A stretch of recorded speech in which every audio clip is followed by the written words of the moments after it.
නේද? ඉතින් මේ වීඩියෝ එක බලන හැමෝම මගේ YouTube channel එකට ආදරයෙන් පිළිගන්නවා. මගේ හිතේ තිබුණු ලොකු ආසාවක් තමයි සිරිපා කරුණාකරන් යන එක. ඉතින් මං හිතුවා සිරිපා කරුණා කරපු හැටි ඔයාලත් එක්ක වීඩියෝ එකකින් ෂෙයා කරගන්න.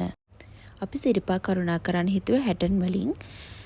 දැන් මේ බස් එකකුත් කතා කරගෙන අපි මේ නල්ලතනියට යන ගමන් තමයි ඉන්නේ. මේ පහුවෙන්නේ බලංගොඩ සුදර්ශනාරාම විහාරය. බස් එකේ යනකොට ඉතින් පොඩි පොඩි ಜಾති කන්න හම්බුණා අපිට. මේ ඉතින් අපි වෙරළු අච්චාරුවක් කන ගමන් ඒ වෙරළු එක නම් මාරම රසයි. ඉතින් බලංගොඩ පහුවනවත් එක්කම ඊට පස්සේ අපිට හම්බුනේ පින්නවල තේවතුත් එක්ක මාරම ලස්සන පරිසරයක් තමයි තිබ්බේ. සිලිලාර සිත නයනා හෘදේ සිඹිනා කෝල නීල වදනා. ඊට පස්සේ මේ දවල්ට කන්න නැවතුවා. අර තේවතු ටික පහුවනවත් එක්කම පොඩි තැනක් තිබ්බ. එතන අපි දවල්ට කන්න නැවතුවා. මේ තියෙන අපි ආපු බස් එක මේ අපි ආපු කට්ටිය යලා කෑම කනවා. අපි නම් දවල්ට ගෙදරින් කාලා ආපු නිසා අපි මුකුත් කෑවේ නැහැ වෙලාවේ. ඉතින් කට්ටිය කෑම කාලා ආපහු අපි ගමන යන පිටත් වුණා. මේ චන්ද සූර්ය නගරේ දෝවිලේ සරණා සෙවනැල්ල වෙන්න ප්‍රේමේ දාහය නිවනා. අපි දැන් මේ වෙලාව 7:00 විතර ඇති. නල්ලතනියට ආවා. එහෙදි කෑම කාලා දැන් අපි මේ සිරිපා කරුණාකරන් ඉස්සරහට යන ගමන් ඉන්නේ. කන වීඩියෝස් නම් මට රෙකෝඩ් කරගන්න බැරි වුණා. මෙතනින් බස් එක දාලා මේ අපි ආපු නඩේ කට්ටියත් එක්ක අපි දැන් මේ සිරිපා වඳින්න ඉස්සරහට යන ගමන්. මට කියන්න බැරුණා නෝ සුදු පාටයක් අඳගෙන ඉස්සරහින් යන අපේ මල්ලි. එතකොට මේ ඉන්නේ මගේ හස්බන්ඩ්. අපිට මුලින්ම මෙන්න මේ පන්සල හම්බ වෙනවා. එතනින් අපිට පන්සල් සමාදන් වෙලා සිරිපා කරුණාකරන් කියලා බෝඩ් එකක් දාලා තිබ්බ දැක්කනේ. ඉතින් ඒ වගේම අපි මෙතනට ගිහිල්ලා මෙතන ස්වාමීන් වහන්සේ නමක් ඉන්නවා. ස්වාමීන් වහන්සේ අපිට පන්සල් සමාදන් කරනවා.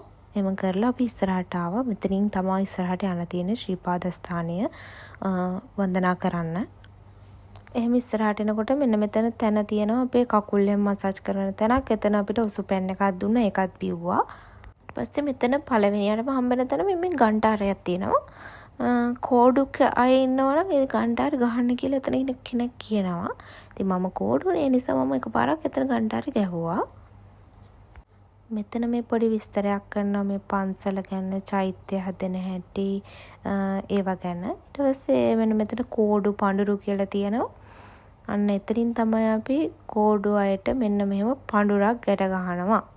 විශේෂයෙන්ම කියන්න ඕනේ පළවෙනියට යන කෙනෙක් නම් කෝඩු නම් සුදු පාට රෙදි කෑල්ලක් අරගෙන යන්න. නැත්තම් එතන කඩවලක් තියෙනවා ගන්න. රුපියල් 150ක් වගේ වුණා. මම ගත්තේ නම් එතන කඩේකින්.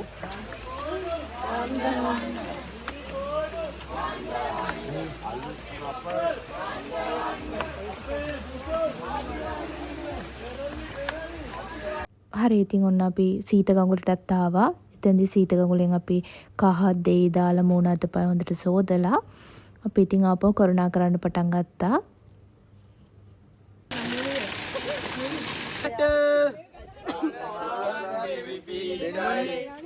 නගින්න යන මේ නඩේට අපි ආපු කට්ටිය මෙතන නැවතිලා නෙස්කැෆේ එකක් පිව්වා. මේ ඉන්න කට්ටිය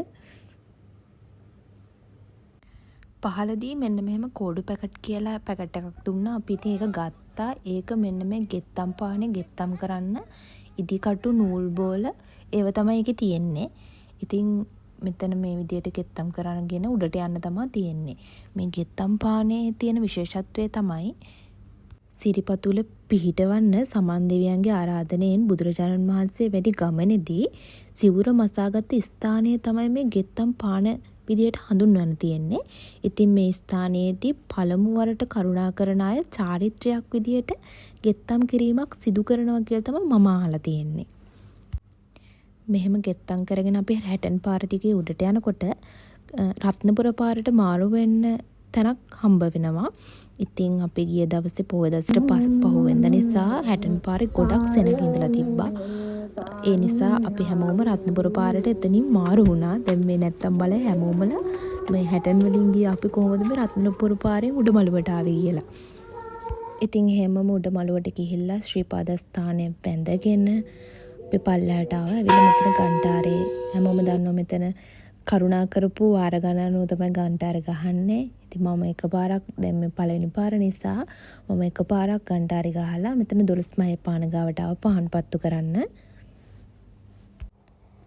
ඉතින් අපි ඔහොමම පහනුත් පත්තු කරලා පල්ලයට බැස්සා. මගදී අපිට ඉරසේවය බලන්න හම්බ වුණා.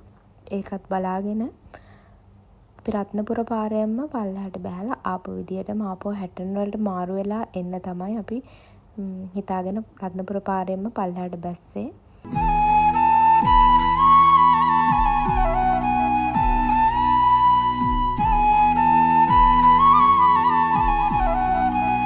ඔන්න මෙන්න මෙතනින් තමයි අපි හැටන් වලින් රත්නපුරයට මාරු වෙලා ෂෝට් කට් එකකින් ගිහිල්ලා රත්නපුර පාරෙන් කරුණා කළේ.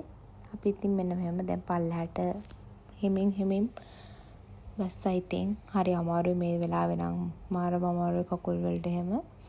ඔන්න අපි අන්තිම හරියට තමයි මේ ඇවිල්ලා තියෙන්නේ. මම යන්නේ බොහොම අමාරුවෙන් වගේ පේනවා ඇති. අපි අර ගැට ගහපු පඳුර තියෙනවනේ. රෑ ගැට ගහපු පඳුර අපිට කරදරයක් හේරියරයක් නොවි සිරිපා කරුණා කරලා ආපහු බැහැලා නැවත වතාවක් එන්න ලැබේවා කියලා ප්‍රාර්ථනා කරලා මේ පඳුර ගැට ගහන්න කියලා තමයි මෙතන ඉන්න එතුමා කියන්නේ. ඉතින් ඒ විදියටම ගැට ගහලා මේ අපි ඉතින් ආවා. එහෙනම් තවත් දවසක අලුත් වීඩියෝ එකකින් හම්බෙමු.